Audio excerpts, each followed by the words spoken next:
Di antara strategi dakwah Nabi Muhammad Shallallahu Alaihi Wasallam di Madinah atau periode Madinah adalah mendirikan Masjid Nabawi, mempersaudarakan kaum Muhajirin dengan kaum Ansor, perjanjian dengan masyarakat Yahudi Madinah, menggalang kekuatan untuk mempertahankan Islam. Ini diantara strategis Nabi waktu dulu. Mendirikan Masjid Nabawi. Waktu Nabi Muhammad Shallallahu Alaihi Wasallam memasuki Madinah, kaum Ansor banyak yang mengundang serta menawarkan rumah untuk beristirahat. Setelah Nabi Muhammad sampai di tanah milik kedua orang anak yatim bernama Sahal dan Suhail. Keduanya anak Amr bin Amarah di bawah asuhan Mu'ad bin Afra. Berhentilah unta yang ditunggangi beliau. Kemudian beliau dipersilahkan oleh Abu Ayyub Ansori untuk tinggal di rumahnya. Ini waktu datang pertama di Madinah. Setelah itu Nabi Muhammad membeli tanah milik kedua anak yatim, yaitu Sahal dan Suhail bin Amr, untuk dibangun sebuah masjid yang kemudian dikenal dengan nama Masjid Nabawi. Pada masa dakwah periode Madinah, Masjid Nabawi berfungsi sebagai tempat melaksanakan ibadah sholat, tempat dakwah Islam, tempat pertemuan untuk menjalin hubungan persaudaraan antara sesama muslim, tempat bermusyawarah dengan para sahabat, dan tempat pengadilan berbagai perkara yang muncul di masyarakat. Kalau sekarang sudah mengembang masjid khusus untuk kegiatan sembahyang, sholat, tata sholat dan sebagainya. Bahkan bermusyawarah juga di masjid, dalam belajar juga di masjid. Itu dulu, kalau sekarang sudah ada gedungnya tersendiri. Di sekolahan atau madrasah ada sendiri, tempat dakwah ada sendiri, tempat musyawarah ada tersendiri. Namanya adalah mengembang melihat keadaan zaman. Karena strategi Nabi Muhammad waktu itu langsung mendirikan masjid, berbagai kebutuhan yang sangat banyak sekali, yang sangat kompleks, artinya berbagai macam persoalan ditampung dalam masjid. Karena pada waktu itu bangunan masih terbatas, bahkan bangunannya belum semegah seperti sekarang. Pada waktu itu ya ala kadarnya, ada termasuk alasnya juga belum ada, tanahnya tekelnya belum tekel, hanya batu-batu biasa pada umumnya di sana. Dan atapnya juga tidak seperti megah sekarang. Belum, ini karena sudah dibangun menurut keadaan perkembangan kebudayaan. Karena kebudayaan adalah hasil cipta karsa manusia. Dalam membangun Masjid Nabawi, Nabi Muhammad Shallallahu Alaihi Wasallam dan para pengikutnya berdiri bahu membahu, mengajarkan keuntungan yang tidak terkirakan dari persaudaraan dan menanamkan semangat persamaan antar manusia. Gotong royong membangun masjid bersama-sama, saling sopan santun, saling menghargai, saling kebersamaan dalam segala hal. Ini adalah namanya ta'awanu 'alal birri wat taqwa wala ta'awanu 'alal ismi wal udwan. Saling bertolong menolonglah dalam hal ketakwaan, dan jangan saling tolong menolong dalam dosa dan permusuhan. Jangan, bertolong menolonglah yang menguntungkan kebersamaan, saling untung kedua belah pihak, saling merasakan kebersamaannya. Insya Allah akan mendatangkan berkah dan sebagainya, kebahagiaan baik dunia maupun di akhirat. Amin. Setelah membangun Masjid Nabawi, umat Islam berturut-turut membangun beberapa masjid lainnya, seperti Masjid Jumu'ah. Masjid Jumu'ah ini merupakan tempat Nabi Muhammad melaksanakan sholat Jumat yang pertama kali. Setelah membangun masjid, membangun terus yang dibutuhkan. Yang kedua, Masjid Ghamamah. Masjid Ghamamah merupakan tempat dilaksanakannya sholat hari raya yang pertama kali dalam Islam. Ini Masjid Ghamamah. Kalau Jumatan yang pertama kali Masjid Jumu'ah. Terus Masjid Bani Quraidah, Masjid Ubay bin Ka'ab, Masjid Salman, dan Masjid Ali. Ini adalah demi perjuangan dan dakwah berbagai cara menurut kemampuan, menurut keadaan zaman. Kalau sekarang berbagai macam cara berdakwah lewat medsos juga bisa, berdakwah lewat media baik elektronik maupun cetak juga bisa. Yang penting kita niati yang baik semata-mata mencari ridhonya Allah Subhanahu wa ta'ala. Gak apa-apa kalian berjuang lewat medsos, berdakwah, ngaji. Pak Abdullah sendiri juga demikian, juga punya YouTube, punya TikTok, Facebook, termasuk dalam Messenger, termasuk status dan sebagainya. Itu si dakwah semua.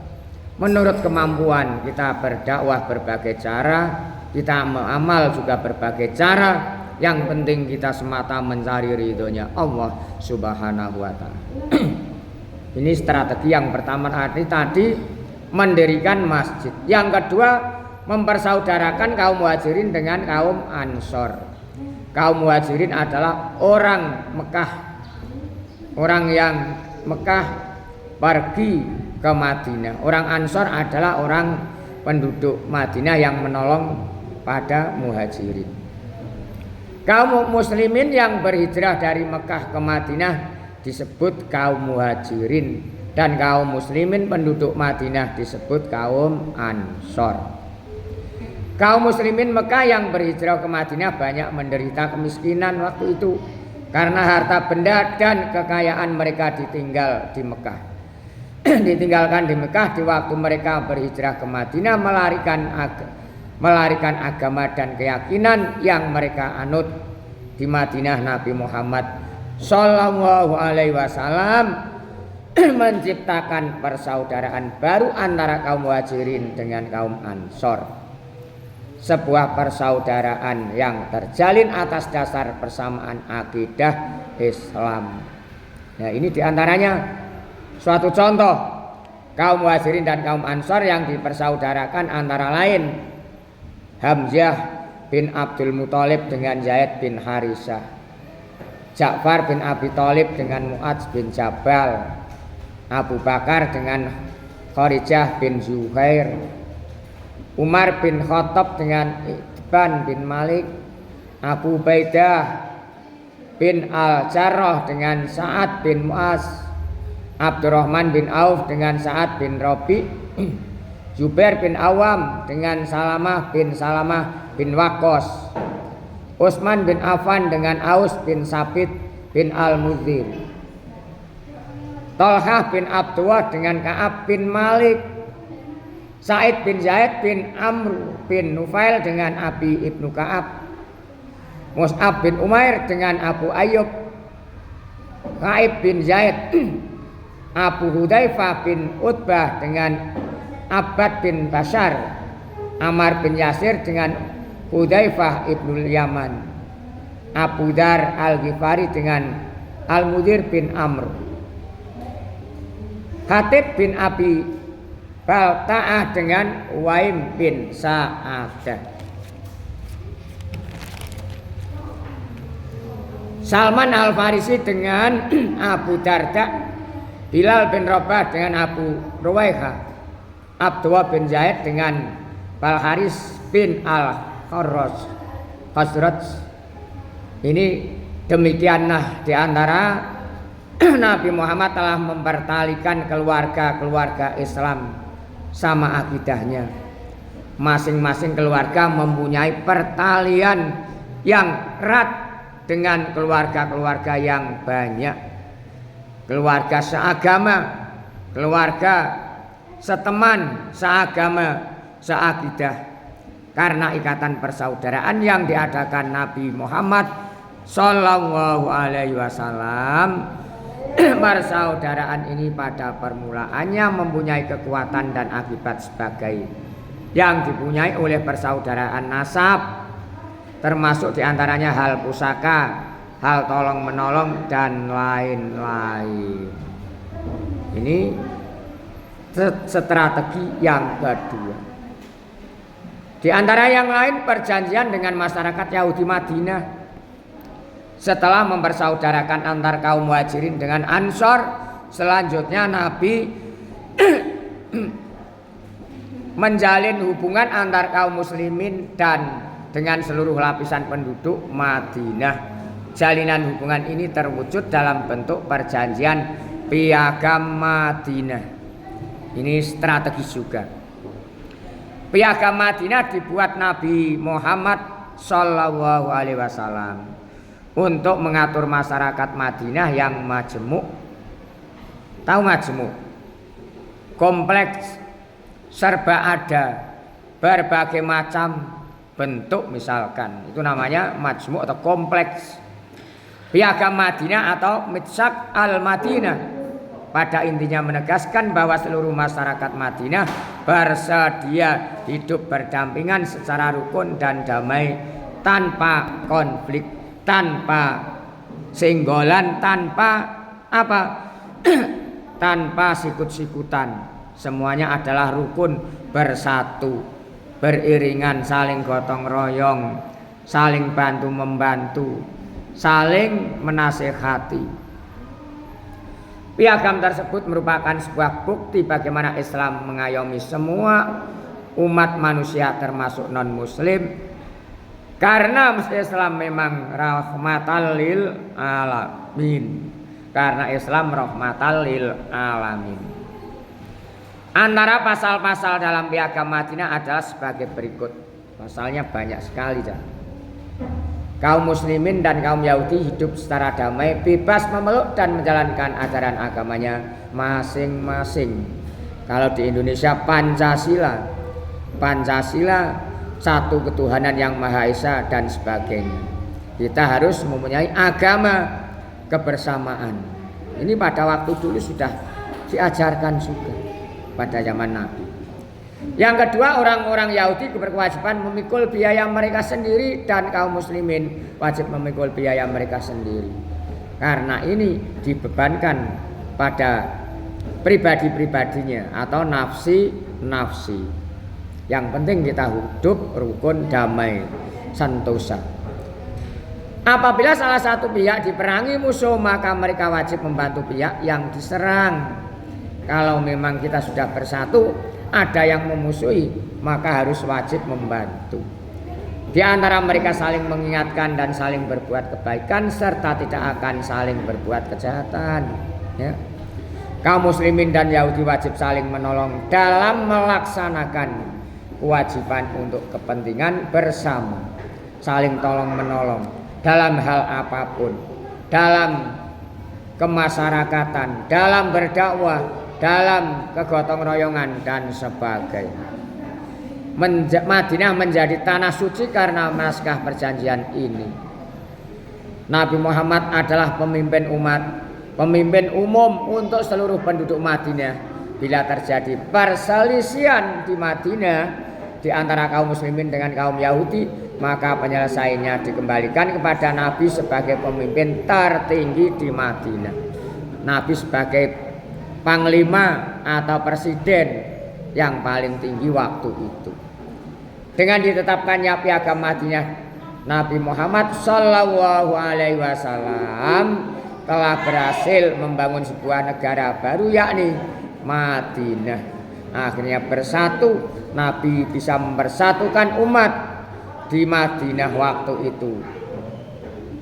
Secara aklamasi Nabi Muhammad diangkat sebagai kepala negara yang diberikan otoritas untuk memimpin dan melaksanakan ketatanegaraan yang telah disepakati bersama.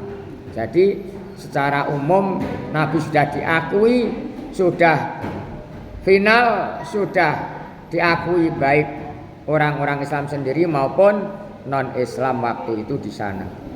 Jadi di Madinah beliau seorang penguasa, seorang pemimpin, seorang raja, seorang presiden. Ibarat kalau sekarang presiden, kalau kerajaan ya raja, yang menjalankan kekuasaan politik dan militer dan juga keagamaan.